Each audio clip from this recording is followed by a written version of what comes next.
All right, we're gonna go over some watercolor techniques before you start diving into using this kind of paint. I call it tic-tac-toe watercolors because we're gonna draw a tic-tac-toe sign right on our paper. You wanna make sure your area is set up with some water, your paint, hopefully you've got a brush, and we need to cover our area with a piece of paper so that we keep the paint off of the tables. This is how you should be setting up. Now we're gonna draw a quick tic-tac-toe, so 2 lines down, and 2 lines to the side. All right. Our first technique we're going to do is very simply called a wash. A wash means you wash the whole area with water and a color.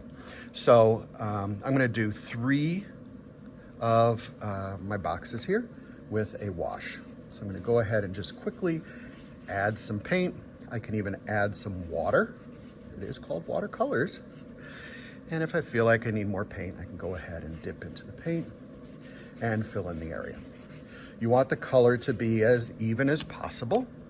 So that's why it's called a wash. We do this sometimes first in certain areas so that we have an even coat of color. Now I'm working very fast. Hopefully you can take your time, but we've got a wash going on there.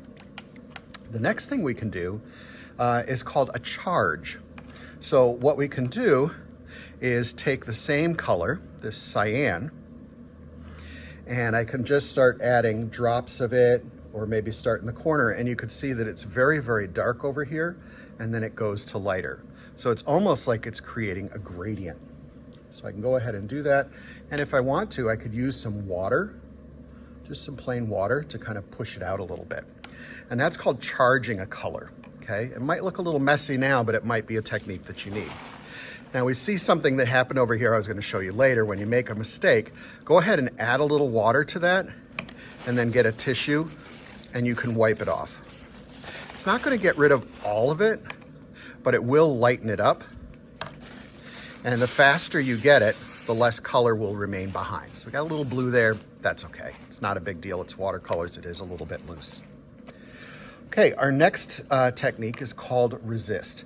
And for resist, you're going to need either oil pastels or crayon, something that's either waxy or oil-based.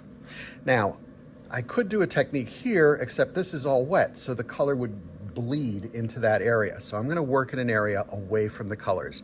And I'm gonna go ahead and put in a little heart.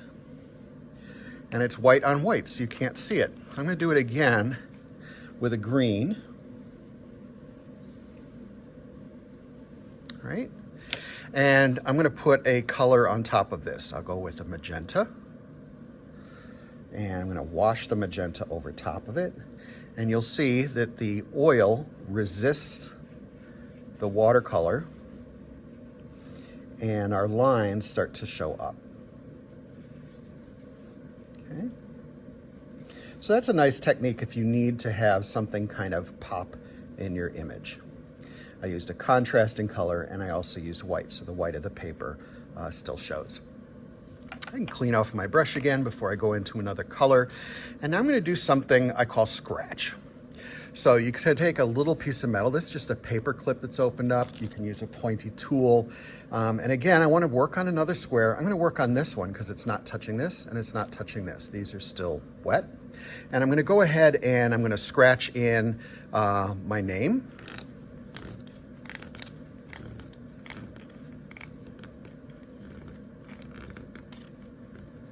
Okay, I'm just putting in Mr. G. And I could also do little patterns if I wanted to. Sorry, the camera's shaking there a bit. And now when I put some color on it, you're gonna see that it's gonna interact with this in a very different kind of way. See how those scratches really take up the color? So if you need to add some texture to your image, especially if you're gonna make something, you know, kind of expressive, maybe this is the way to go. So those damaged areas of paper now have a texture. That might be something you want. Now we're going to do another area. This is dry. That's still wet, but this is dry. So, and this, oh, that's dry too. I think I'm going to go here. And I want to blend from one color to another color. So we're going to call this a wet blend. So I'm going to do some yellow. Put that right against the line here.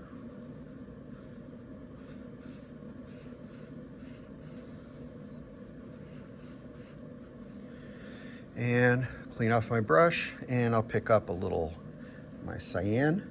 Do that from the other side. Well, you could tell I didn't clean my brush thoroughly because there's a little bit of green in there. And where they overlap, I can use some water. And I want to try and create a nice gradient of color that goes from blue to yellow. Now this side seems a little weak, so I can charge it with a little extra blue. There's cyan. And if it looks stripy, I just clean off my brush and use a little water. And now it feels like it's a nice gradient going across there. Now I could take an area, like let's say this one now has a dry area. I can go ahead and put a pattern in there. So I can use another color, and we'll see that it doesn't bleed anymore. So that's wet on dry. This was wet on wet, this is wet on dry. And I could go ahead and repeat it if I wanted to, but you can see that now it's going to be a mix. We have made a visual mix of blue and magenta, so this feels a little bit more like purple. Now let's say you get an area and you want to have another kind of texture. So we're going to do lifting. So I'm going to take some magenta. This area is dry, this area is dry. So I'm going to put down some magenta here.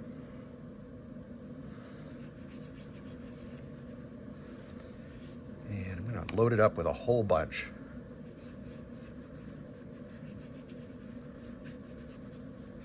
And there we go. I'm going to do what's called lifting. I'm going to take a tissue and just kind of crumple it up so it's got a texture. And I'm going to go ahead and hit it and turn it. And you can see I get some interesting textures there. I could even, if I wanted to, go back and charge this. Well, I'm sorry. I can just go ahead and add in another color. You can see it's bleeding out because it's still wet on wet.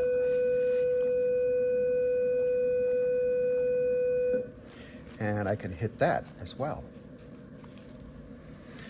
So now I've got some interesting textures going on there, lifting with a paper towel.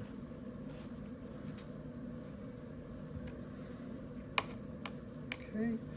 Now, what if I wanted to have a gradient going across here, but my blue is already dry? Well, I can actually re-wet that square.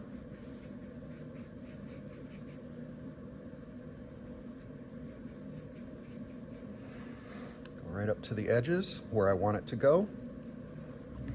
And then I can go ahead and add a color on this end.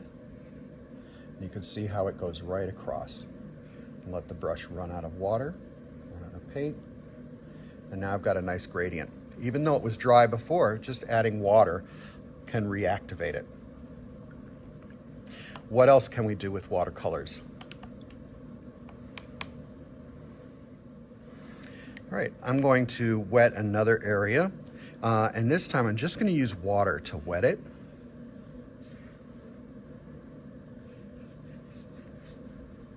And then I'm going to put in a color, and we can see how it kind of spreads out.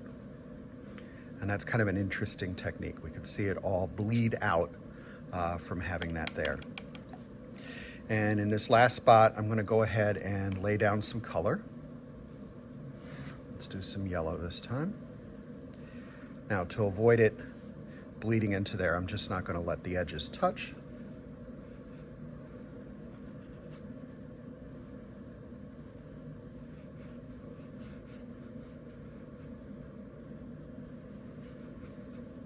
And the last technique, or the last idea I'm going to show you, is using watercolor pencils.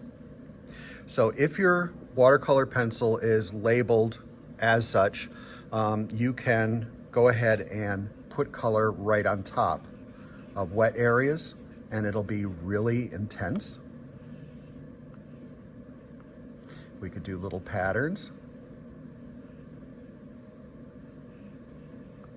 and play with that on top. But notice, because it was wet already, these watercolor pencils are going to bleed out. If I wait for this to dry, like maybe over here, when I put the watercolor pencil down, now you notice it's going to be lighter, but it doesn't bleed out. Technically, you can take these and give them a little dip in water quickly, and you'll see how intense the color is that way as well. So watercolor pencils are really versatile, and they might be a nice little tool to have on hand if you happen to have them. All right, that's it. Let's give this a try and practice 9 different techniques.